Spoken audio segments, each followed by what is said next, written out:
Well, hey everyone, and welcome back to the cabin. Check out this beautiful weather that we're having.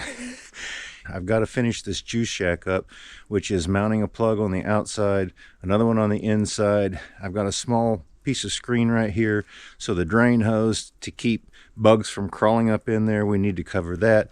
I've also got a vent that I'm going to have to mount on the outside.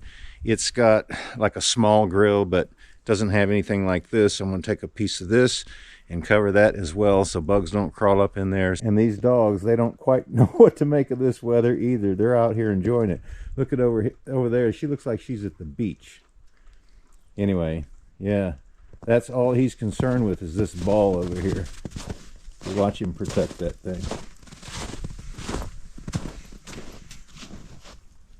What is it?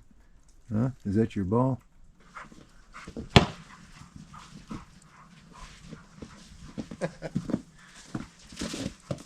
So let's run down here and see if we can get this little screen on the hose that I've already got in place. Alright, I made a much smaller screen by cutting the side and folding it in on itself. This hose is only about a ½ inch. So what I'm going to do is put the two sides that I cut and then fold this one side around it and then this other side back around it. It has to be able to drain, but we don't want the bugs crawling up in there and building a nest. I'll probably end up, I don't know if this creates condensation when the heater is on or not, but we may have to cover this with some insulation. I didn't want to cut it off because I want to be able to reuse it as they sent it if I could. Okay, there we go. We got the screen. Whoop, covering the end of it. And I'll have to get that sloped, probably run it across the joist down there and point it down. So now this is my outside vent. Okay, this is going to be in on the wall, and this right here is not sufficient to keep bugs out, especially when this flap is open when the exhaust is going. So what I'm going to do is I'm going to try to pop, there we go, pop that out. What I have is a small piece of screen right here. I'm going to have to tailor make it for this.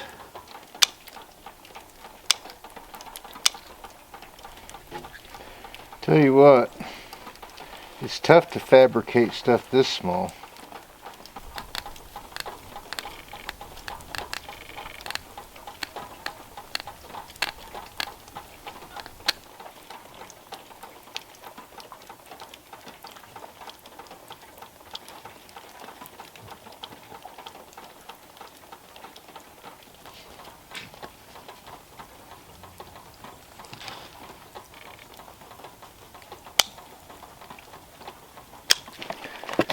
Alright friends, that doesn't look too bad, does it?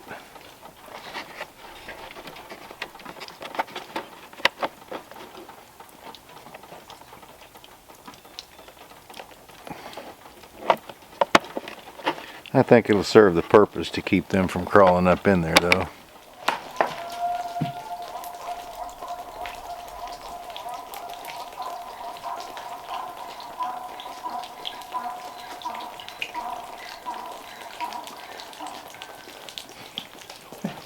He's happy about something, right?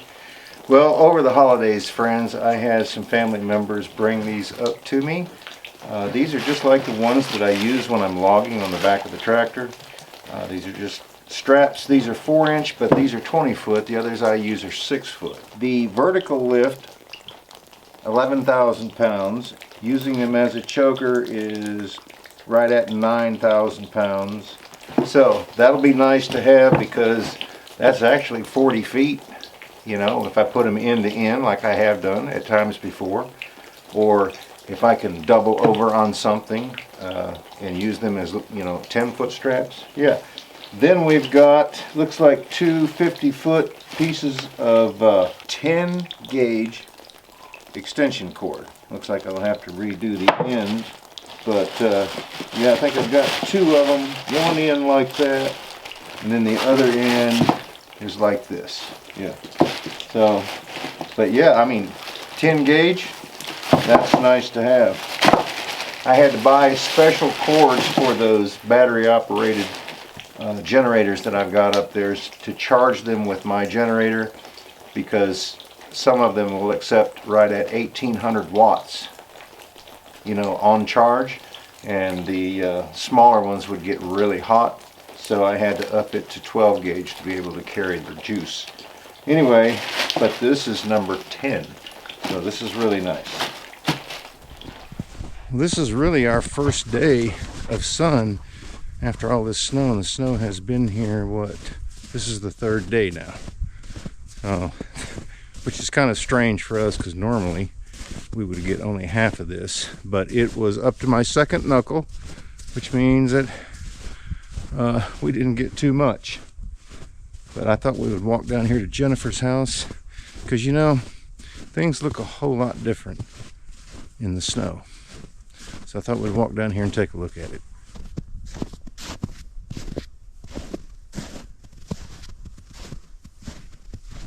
Like I said, you can tell that we haven't got much sun.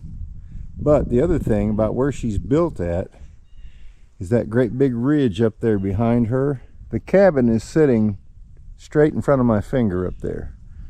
In the summertime, the sun will come up right here, so she will get quite a bit of sun. But in the wintertime, it comes up behind those trees there, and this hollow right here only gets about 2.5 to 3 hours worth of sunlight. Because see, the sun is getting ready to set now. You see how far back it is? So there's what it looks like in the wintertime when there's going to be snow on the ground.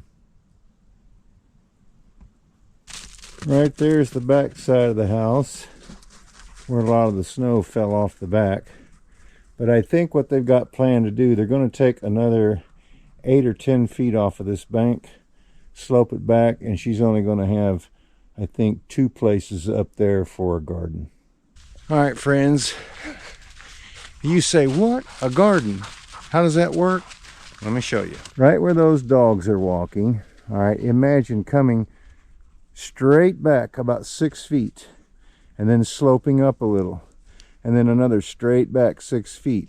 Only he will probably angle it back this way just a little bit and stair step it.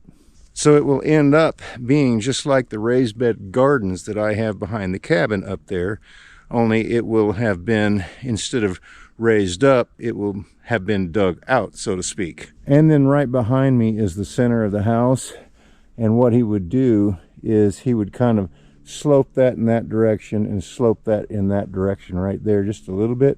So any water that came down, it couldn't come this way because you're sloped back on your horizontal run. And then once it does get there, it would either have to go that way or that way. So right here is a look at what the house looks like on the back side. And in a relationship, you can see up there on the hill, right there's the workshop. There's the juice shack that I just built, and then right up there is the cabin. Well, now that I'm down, I'm heading back across what will be the top of their septic tank, and I'm on the end right here. Yeah, that's what it's going to look like in the wintertime. And the area down here does look just a little bit different. I mean, not a whole lot, but it's going to look good with the big snow on the ground. If we ever see them, they're few and far between here.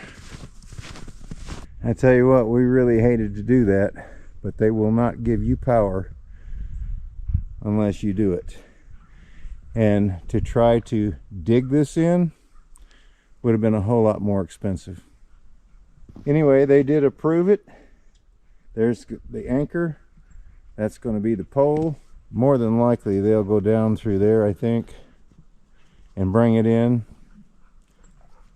right over there to the corner of the house. I think that she bought 100 feet, may have been just a little bit more of that, but thank goodness that she got it at a pretty good wholesale price, because that stuff is expensive. She got number 2 that they're going to bury and put in the ground. You know, those battery chargers that I put in there. I put the batteries that I've got in there. They're already charged.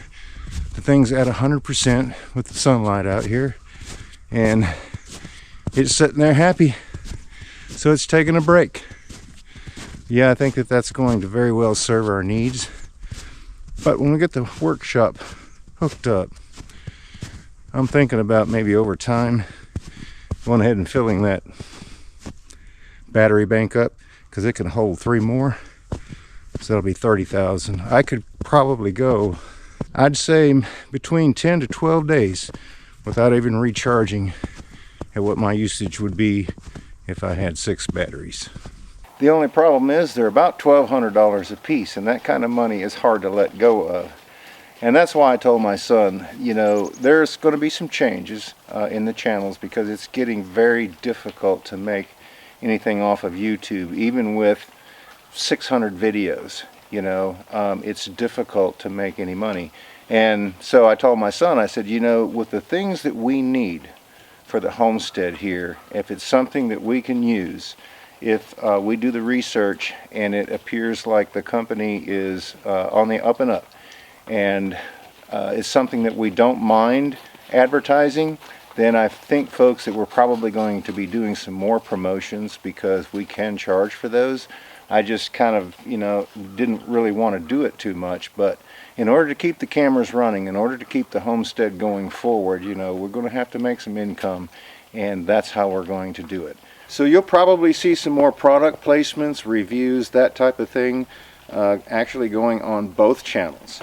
And but you know, we figured that you guys would opt for something more like that as opposed to not having any videos, because trust me, it's very expensive to run a channel with the video and the audio and the stuff that you need, the miscellaneous stuff, you know. So that's what is probably going to be the biggest change this year coming for both the channels, other than the fact that I'm getting older and slowing down some. Trust me, I can tell the difference between when I first came up here. Of course, I think I'm working a lot harder now than I used to, you know, in the beginning. But, you know, age is slowly creeping up. But yeah, I'll be 67 years old this year, and I'm thinking that maybe the kids should come take over some of what I've been doing up here. We still got the root cellar to build. We still got the back porch and the deck. We still got the base camp down there we want to do. I was kind of planning on maybe a small solar kiln at some point. Got to fix the outhouse over there. Probably going to have to fix the deck before too long up there at the chicken house. So there's always something to do, right? Age has got nothing to do with it. I think, what's the old saying? It's just a matter of mind. If you don't mind, it doesn't matter. There you go. So if you don't mind, it doesn't matter. Anyway, friends, thanks so much for stopping by. We certainly do appreciate it, and we look forward to seeing you back up here at the cabin again next time.